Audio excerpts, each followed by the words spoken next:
Maraqlı bir test nümunəsinin həllinə baxaq. Belə ki, bizə verilmişdir.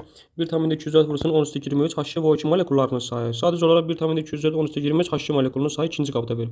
Və deyir ki, birinci qabın kütləsi bərabərdir. İkinci qabın kütləsinin üzərinə 3 gəlsək, onda birinci qabın kütləsi ilə bərabər olar.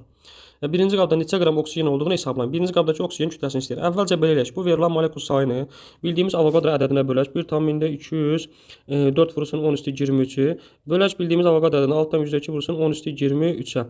Buradan nəyi tapaq? Tapaq ki, qabların molu, hər iki qabın molekul sayı 1,204 vurulsun 10 üstə 23-də. Bölsək bunu altdan %2-yə taparıq. Qabda olan molekulların, qabların mol sayını taparıq. Bunlar ixtisar keçsə 1,204-ü də altdan %2, 12,4 ilə altdan %2 2 verirdisə, tam varsa burada verəcək 0,2. 0,2. Sonra deməli 0,2 oldusa, bu bizim olduğuna 0,2 mol. Hər qabın molu 0,2 mol, bu da 0,2 moldur.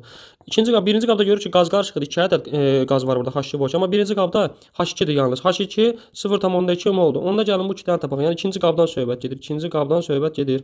1 qram, bir ədəd hidrogen atomunun kütləsi 1-dir elə. Hidrogenin belə də işte A yeri 1-dir. H2 qazı deyiriksə 2, molu da 0,2-dir. Onda 0,2 vurulsun 2-yə bərabər olacaq 0,4 qram olacaq bu qabın kütləsi. Deməli, ikinci qabın kütləsi oldu neçə? 0,4. Bizə deyir ki, birinci qabın kütləsi bərabərdir. İkinci qabın kütləsi plus 3. Biz ikinci qabın kütləsini tapdıq. Onda birinci qabın kütləsi bərabərdir. İkinci qabın kütləsini 0,4 tapdıq. Üzərinə 3 gəlsə eləcə neçə? 3,4. Deməli, birinci qabın ümumi kütləsi də 3,4 çıxdı. Molumuz da ümumi molda 0,2 moldur. Hansı ki, birinci qabdan söhbət gedir. Deməli, onda biz buradan bir tənliş qurarıq. Tənliş quraq. Molumuz 0,2-dirsə, H2-yə və O2-yə mollarına X və Y deyək. Belə deyək, H2-nin molu olsun. Bu xəttləri silək. H2-nin molu olsun X, O2-nin molu olsun Y. Onda mollar cəmi X plus Y bərabər olacaq 0,2-yə.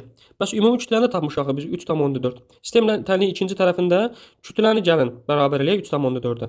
Hidrogen X moldursa 2 qram X mol hidrogen eləyəcək 2X.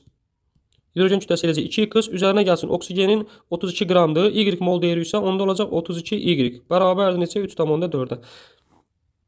Sistem tənlik də gedə bilərik burada. Buradan Y-i də tapa bilərik və yaxud da X-i də. X-i də tapa bilərik.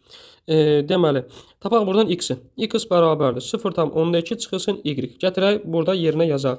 2 vurulsun 0,2 çıx Y. Üzərinə gəlsin 32Y bərabərdir 3,4-ə. 0,4 minus 2Y plus 32Y bərabərdir 3,4-ə. 0,4 keçsə sağ tərəfə. 3,4 üstə 3,4-dən çıxanda 0,4-ü edəcək 3 bərabərdir 3-ə. Burada da var deməli minus 2Y 32Y. Bu da eləcək 30Y. Buradan Y də bərabərdir.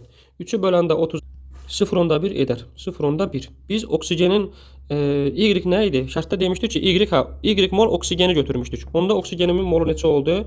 O2-nin molu oldu 0,1. Və deyir ki, birinci qabda neçə qram oksigen olduğunu tapın.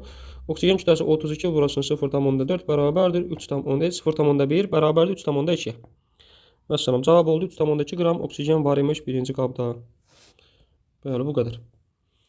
Video izahı bəyəndirsə, nələrsə başa düşüb öyrəndirsə, videonu da bəyənsəniz çox xoş olar. Təşəkkür edirəm.